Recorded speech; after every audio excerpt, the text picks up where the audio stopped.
बिस्मिल्लाहिर्रहमानिर्रहीम। मैं हूं आपका host doctor Tanveer Arshad Chaudhary, family physician expert and family medicine.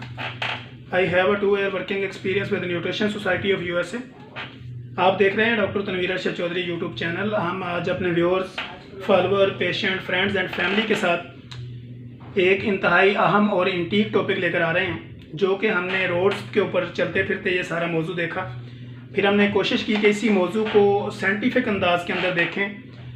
कि क्या ये चीज़ें हकीकत के करीब तर हैं भी या नहीं हैं। बेशुमार जगह पे आप लोगों ने सुना होगा और हमने भी बेशुमार जगह पे पढ़ा, फिर देखा। इस पे जदीद तहकीक के मुताबिक लोगों ने बहुत सारे कॉलम भी लिखे कि बहुत सारे आटो के पीछे, बहुत सारी दीवारों पर और वॉल्स के ऊपर आपने देखा होगा ये लिखा होता है कि अजवा खजूर की जो पेस्ट है उससे दिल के मरीज़ों का इलाज होता है और उसके दिल के जो आपके बंद वाल होते हैं वो खुल जाते हैं। तो आज हमने फैसला किया कि क्यों ना हो हम इसके ऊपर एक जो रिसर्च है, जो इंटरनेशनल रिसर्च आई है आपके कार्डियक डिजीज़ के ऊपर, तो हमने सोचा क्यों ना हो कि उसकी रोशनी में हम अपने viewers, follower, patient, friends, families और हमारे देखने वालों को ये अवेयरनेस मैसेज दें कि इसमें कितनी हकीकत है और कितनी ये चीज़ें जो है वो हकीकत से दूर हैं। जैसा कि आप बेहतर जानते हैं कि जब भी आपको कोई हार्ट डिजीज़ होती है तो उसके पीछे मल्टीपल रीज़न्स होती हैं। कोई एक रीज़न के ऊपर किसी को हार्ट का मसला नहीं होता। सबसे पहले हम देखते हैं कि अगर आपका किडनी का फ्लो ख़राब हुआ, या आपके किडनी के ऊपर प्रेशर आया, या आपका यूरिया, क्रिएटिनिन, या आपका हाइपर यूरिसीमिया, गोट या यूरिक एसिड आपका अगर इन्वॉल्व हो गया, तो इसमें भी आप हार्ट डिजीज़ की तरफ जा सकते हैं, लेकिन इसका एक डिफरेंट सिनेरियो होगा। अगर आप देखते हैं कि आपको मुसलसल चेस्ट इन्फेक्शन है और प्रॉपर आपकी चेस्ट जो है वो उसके ऊपर दबाव रहता है, उसके ऊपर बोझ रहता है, तो भी आप कार्डियक डिजीज़ की तरफ जा सकते हैं। इसका एक अलग सिनेरियो है। इसी तरह हम देखते हैं जब आपकी बॉडी के अंदर आपके ब्लड में कोलेस्ट्रॉल का लेवल बढ़ जाता है, आपका कोलेस्ट्रॉल लेवल बढ़ने के साथ साथ फिर आपको ये लगता है कि जब आप चलते हैं तो आपको सांस ज़्यादा चढ़ता है, आपकी चेस्ट के अंदर से एक बोझ महसूस होता है और एक बेइज़्तिराबी कैफियत होती है, जिसमें आपको चेस्ट के फ्रंट वाली साइड पे एक जदीद पेन फील होता है जो ज़िंदगी में आपको पहले कभी ना हुआ। कुछ पेन जो है ना वो मसल से रिलेटेड होते हैं, कुछ पेन जो है वो आपको लगता है कि शायद मेरे पट्ठों का खिंचाव होगा, लेकिन एक ऐसा पेन जो आपके चेस्ट के फ्रंट से शुरू हो, फिर बैक की तरफ जाए और फिर आपके बाजू के शोल्डर से लेके आपकी एल्बो के दरमियान वाले हिस्सों में ये चुभन पैदा करे, ये पेन इस तरह का बेइज़्तिराबी कैफियत पैदा कर दे, तो इसको हम कहते हैं कि ये हार्ट अटैक की तरफ पेशेंट जा रहा है या इसको हार्ट डिजीज़ हो सकती हैं। अब जब हमें ये कंप्लेंट के साथ पेशेंट हमारे क्लिनिकल ट्रायल में आते हैं, हम जब उसको एग्जामिनेशन करते हैं, एग्जामिन करते हैं, फिर उसके बाद हम उस पेशेंट की रिकमेंडेशन के ऊपर ब्लड इन्वेस्टिगेशन करते हैं। उस ब्लड इन्वेस्टिगेशन के अंदर हम लिपिड प्रोफाइल देखेंगे, हम उसका यूरिक एसिड देखेंगे, उसका RFT टेस्ट करवाएंगे, हम देखेंगे कि उसकी रेनल प्रोफाइल कैसी है, उसका किडनी प्रोफाइल कैसा है, और फिर जो है वो उसका लिपिड प्रोफाइल का जो पूरा एक सिनेरियो है उसमें कोलेस्ट्रॉल का लेवल क्या है। फिर उसके बाद हम इसकी तीसरी रीज़न जो ये दोनों चीज़ें अगर नॉर्मल है तो इसकी तीसरी रीज़न जो है वो टेंशन है, डिप्रेशन है, स्ट्रेस है, इसको भी हम अपने मद्देनज़र रखेंगे। और फिर पेशेंट की हम क्लिनिकल हिस्ट्री और फिर उसकी बैक फैमिली हिस्ट्री पे जाएंगे कि ये पेशेंट जब से हमारे पास आ रहा है किस कंप्लेंट्स के साथ आ रहा था। अब इस पेशेंट की फैमिली हिस्ट्री क्या है, उसके मुताबिक जो है वो हम उस पेशेंट का जब BP मेजरमेंट करते हैं, टेम्परेचर लेते हैं और उसकी ब्लड इन्वेस्टिगेशन की रिपोर्ट्स हमारे सामने होती हैं, फिर उसकी फैमिली हिस्ट्री हमारे सामने होती है, तो तब जाके हम डिसाइड करते हैं कि अब हमने इसको ब्लड प्रेशर की या हार्ट की कौन सी मेडिसिन शुरू करवानी है। मेरा ये सारी बेसिकली ये सारी चीज़ पीछे बताने का मकसद ये है कि जैसा कि आप पढ़ते हैं वॉल्स के ऊपर बहुत सारी जगह पे फ्लैक्सेस, आपके आटो के बैक पे भी डिफरेंट जगह पे आप पढ़ते हैं कि अजवा खजूर की जो पेस्ट है उससे दिल के बंद वाल खुल जाते हैं या उससे आपको हार्ट अटैक का खतरा कम हो जाता है। तो पीछे इतनी लंबी स्टोरी आपको बताने का मकसद ये है कि ये तो जर्नल एक लिखा ना कि जो भी खाए उसके दिल के वाल भी खुल जाएंगे और उसके दिल की मर्ज़ भी ख़त्म हो जाएगी या उसको कंट्रोल किया जा सकता है। तो मेरा आपके सामने ये बैक पे इतना सिनेरियो बनाने का मकसद ये है कि हर पेशेंट की हिस्ट्री डिफरेंट है, हर पेशेंट की डिजीज़ बिल्कुल डिफरेंट है, उसके हार्ट की पोजीशन बिल्कुल डिफरेंट है, उसके हार्ट की वर्क करने की स्टेज बिल्कुल डिफरेंट है, एज फैक्टर उसमें इन्वॉल्व होता है और मल्टीपल कॉज होती हैं,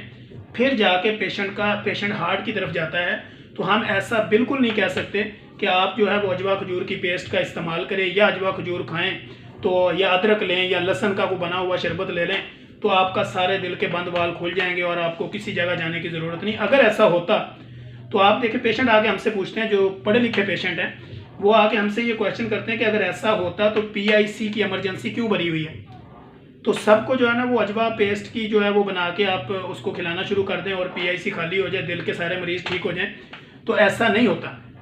ये हकीकत से बिल्कुल दूर की बातें हैं। लेकिन जैसे ही आप अजवा खजूर का इस्तेमाल करते हैं तो इसके 2-3 फ़ायदे होते हैं। प्रोटीन आपकी बॉडी को मिलता है, उसके बाद एनर्जी लेवल आपकी बॉडी का अप होता है, आपके पट्ठों को ताकत मिलती है, आपके मसल्स को ताकत मिलती है, आपका इम्यून सिस्टम डेवलप हो जाता है। ये इसके बेनिफिट हैं। लेकिन अगर ये कहा जाए कि आपने अजवा खजूर की पेस्ट खाई या आपने लहसुन अदरक का कोई शरबत बना के पी लिया और आपकी सारी बीमारियां दूर होगी, तो ऐसा नहीं है। आपको ये इन बीमारियों से बचने के लिए आपको अपना लाइफ मॉडिफिकेशन चेंज करना पड़ता है, आपको अपनी डाइट हैबिट्स चेंज करनी पड़ती है, आपको टाइम पे खाना पड़ता है, टाइम पे अपने बॉडी को एक्सरसाइज की तरफ ले जाना पड़ता है, फिजिकल मूवमेंट को बढ़ाना पड़ता है,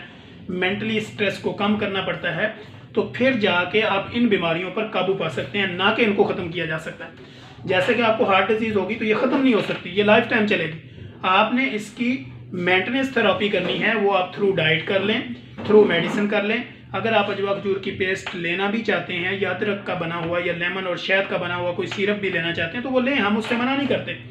क्योंकि ये आपके घरेलू टोटके हो सकते हैं, ये आपकी डाइट के हवाले से आपकी बॉडी को एनर्जी प्रोवाइड कर सकते हैं, लेकिन ये विदाउट मेडिसिन आपको कोई रिलीफ नहीं दे सकते। लिहाजा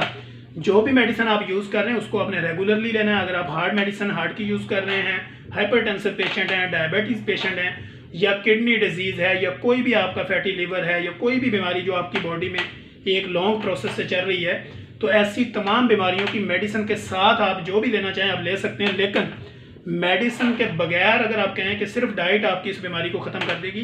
तो ये बिल्कुल सफ़ेद झूठ है और ये हमारे पेशेंट को मज़ीद क्रिटिकल कंडीशन की तरफ ले जाता है। और पेशेंट इन बातों में आके, या नीम हकीम खतरा जान, इनकी बातों में आके वो इस तरह की पेस्टें और इस तरह की अजवा खजूर की गुठलियों के पाउडर बना के लेना शुरू कर देते हैं और अपनी असल मेडिसिन से हट जाते हैं। उससे क्या होता है कि पेशेंट को पता ही नहीं चलता, फिर आगे हमें आके लोग बताते हैं कि कल तक तो वो बिल्कुल ठीक था, सुबह सोया फिर उठा ही नहीं, तो उसको डिसीजन ही नहीं पता चलता है कि मेरे साथ हुआ क्या।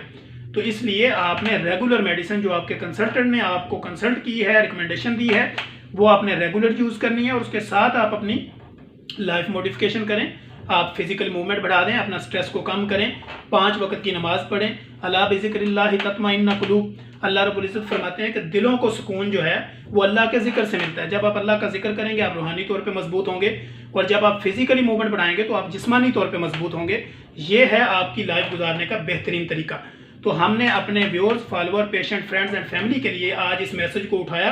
ताकि ये कन्फ्यूजन दूर की जाए। और हमारे इस मैसेज को सुनने के बाद अगर कोई 2-4 पेशेंट भी जो है वो अपनी रूटीन पे आ गए तो हम ये समझेंगे कि ये बहुत बड़ा सदका जारिया हमने किया कि आज के दौर के अंदर जहाँ पे इस तरह की कन्फ्यूज़न फैलाई जाती है वहाँ पे हमने हक़ाइक़ के ऊपर से जो पर्दा उठाया और अपने पेशेंट के लिए ये गाइडलाइन मुतारफ़ करवाई। तो लिहाजा हम अपने पेशेंट से ये अपील करते हैं कि कम खाएं ज़्यादा चलें, ये हमारा स्लोगन है। अपनी बॉडी की मूवमेंट बढ़ाएं, फिजिकली मूवमेंट को बढ़ाएं और मेंटली मूवमेंट को थोड़ा स्लो करें, अपनी डाइट मॉडिफिकेशन करें, लाइफ मॉडिफिकेशन चेंज करें, डाइट हैबिट्स को चेंज करें और अपनी लाइफ के अंदर नेचुरल फूड का इस्तेमाल करें, यंग फूड का इस्तेमाल बंद कर दें, तो आप एक हैप्पी लाइफ की तरफ चले जाएंगे। हम इंशाल्लाह कोशिश करेंगे कि नेक्स्ट एपिसोड के अंदर एक नया टॉपिक आप लोगों के लिए उठाएं जिससे आप लोगों को फ़ायदा हो। तब तक के लिए इजाज़त दीजिए। अल्लाह हाफिज़।